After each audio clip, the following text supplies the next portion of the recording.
Pinocchio Chapter 35.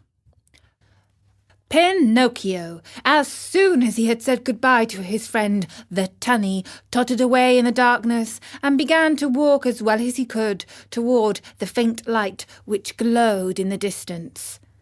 As he walked, his feet splashed in a pool of greasy, slippery water, which had such a heavy smell of fish fried in oil that Pinocchio thought it was Lent.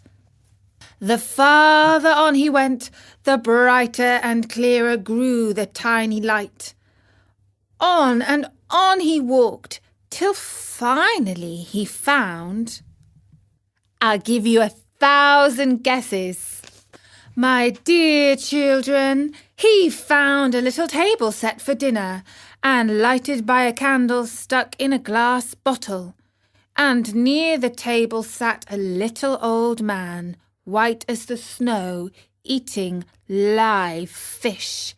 They wriggled so that, now and again, one of them slipped under the old man's mouth and escaped into darkness under the table.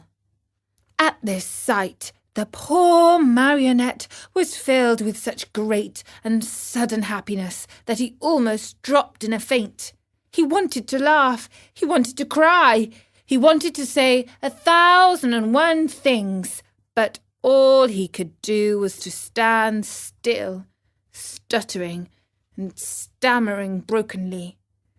At last, with a great effort, he was able to let out a scream of joy, and opening his arms, he threw them around the old man's neck. "Oh, Father, Father, have I found you at last? Now I shall never leave you again." "Are my eyes really telling me the truth?" answered the old man, rubbing his eyes. "Are you really my own dear Pinocchio?" Yes, it is I. Look at me. And you have forgiven me, haven't you? Oh, dear father, how good you are. And to think that if only you knew how many misfortunes have fallen on my head and how many troubles I've had. Just think that on the day you sold your coat to buy me my ABC book so that I could go to school, I ran away to the Marionette Theatre, and the proprietor caught me and wanted to burn me, to cook me as roast lamb. He was the one that gave me the 5 gold pieces for you, and I met the fox and cat who took me to the Inn of the Red Lobster. They ate like wolves, and I left the inn alone, and I met the assassins in the wood. I ran away, and they ran after me, always after me, until they hanged me from the branch of a giant oak tree. Then the fairy with the azure hair sent the coach to rescue me, and the doctor, after looking at me, said, "If he is not dead, then he is surely alive." And then I told a lie, and my nose began to grow. It grew and it grew, till I couldn't get it through the door of the room. And then I went with the fox and the cat to the field of wonders to bury the gold pieces. The parrot laughed at me, and instead of 2,000 gold pieces, I found none. And when the judge heard I had been robbed, he sent me to jail to make the thieves happy. And when I came away, I saw a fine bunch of grapes hanging on a vine.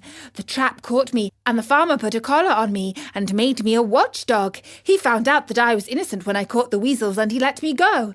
And then the serpent with a tail that smoked started to laugh, and a vein in his chest broke. And so I went back to the fairy's house.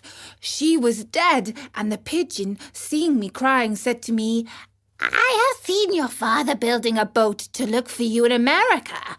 And I said to him, "Oh, if only I had wings." And he said to me, "Do you want to go back to your father?" And I said, "Perhaps, but how?" And he said, "Get on my back, I'll take you there." And we flew all night long, and next morning the fishermen were looking toward the sea crying, "There is a poor man, little man, drowning." And I knew it was you, because my heart told me so, and I waved to you from the shore. I knew you also, put in Geppetto, and I wanted to go to you, but how could I? The sea was rough, and the white caps overturned the boat. Then a terrible shark came out of the sea, and as soon as he saw me in the water, swam quickly toward me, put out his tongue, and swallowed me as easily as if I'd been a chocolate peppermint. And how long have you been shut away in here? From this day to this day. 2 long weary years, 2 years, my Pinocchio, which have been like 2 centuries. And how have you lived? Where did you find the candle? And the matches with which to light it? Where did you get them? You must know, in the storm which swamped my boat, a large ship also suffered the same fate. The sailors were all saved, but the ship went right to the bottom of the sea, and the terrible shark that swallowed me swallowed most of it. What? Swallowed a ship? Asked Pinocchio in astonishment.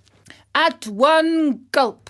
The only thing he spat out was the mainmast, for it stuck in his teeth. To my own good luck, that ship was loaded with meat, preserved foods, crackers, bread, bottles of wine, raisins, cheese, coffee, sugar, wax candles, and boxes of matches. With all these blessings, I have been able to live happily on for 2 whole years. But now I am at the very last crumbs. Today there is nothing left in the cupboard. And this candle you see here is the last one I have. And then? And then, my dear, we'll find ourselves in darkness. Then, my dear father, said Pinocchio, there is no time to lose. We must try to escape. Escape? How? We can run out of the shark's mouth and dive into the sea. You speak well, but I cannot swim, my dear Pinocchio. Why should that matter? You can climb on my shoulders, and I, who am a fine swimmer, will carry you safely to the shore. Dreams, my boy, answered Geppetto, shaking his head and smiling sadly. Do you think it possible for a marionette, a yard high, to have the strength to carry me on his shoulders and swim? Try it and see. And in any case, if it is written that we must both die, we shall at least die together.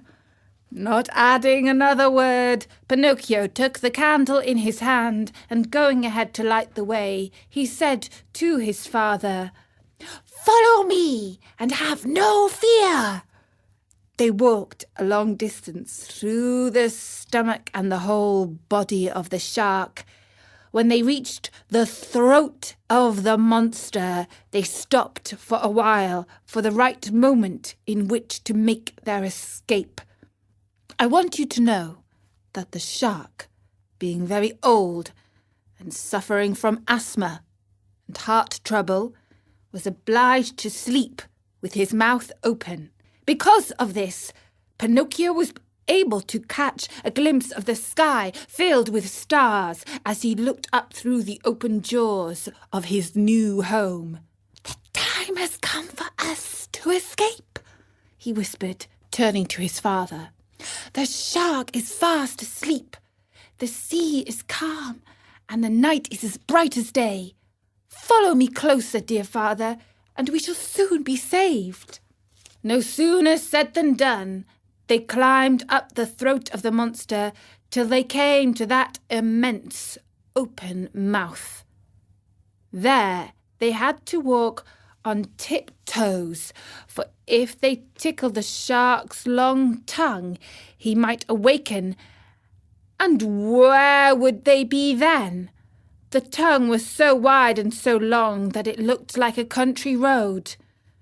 The 2 fugitives were just about to dive into the sea when the shark sneezed very suddenly, and as he sneezed, he gave Pinocchio and Geppetto such a jolt that they found themselves thrown on their backs and dashed once more and very unceremoniously into the stomach of the monster. To make matters worse, the candle went out, and father and son were left in the dark. "And now?" asked Pinocchio with a serious face. "Now we are lost." "Why lost? Give me your hand, dear father, and be careful not to slip." "Where will you take me?" "We must try again. Come with me and don't be afraid." With these words, Pinocchio took his father by the hand and, always walking on tiptoes, they climbed up the monster's throat for a second time. Then they crossed the whole tongue and jumped over 3 rows of teeth. But before they took the last great leap, the marionette said to his father, "Climb on my back and hold on tightly to my neck. I'll take care of everything else." As soon as Geppetto was comfortably seated on his shoulders, Pinocchio, very sure of what he was doing, dived into the water and started to swim. The sea was like oil, and the moon shone in all splendor, and the shark continued to sleep so soundly that not even a cannon shot would have woken him. And that was chapter 35 of Pinocchio. Brave little Pinocchio has escaped the terrible shark with his father Geppetto. Let's hope safety will await them once they reach the shore. In the final chapter of Pinocchio,